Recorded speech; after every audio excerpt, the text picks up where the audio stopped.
Hey guys, this is a book review for Meal Prep Magic by Catherine McCord. I love that she has her fridge in rainbow colors. That's so fun. This whole book has a really fun, colorful, retro tone to it that is pleasant to page through, and then the recipes just look gorgeous. So nice, like, presentation and seasonings.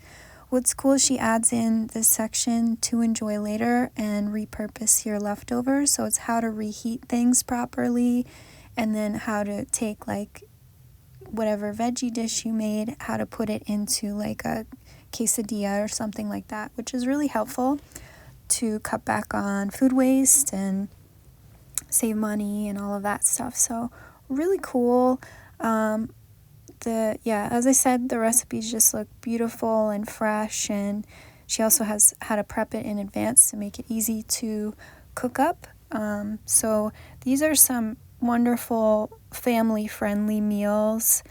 There are plenty of them with beautiful pictures. They're going to be really nourishing. So this is a great cookbook for everyone.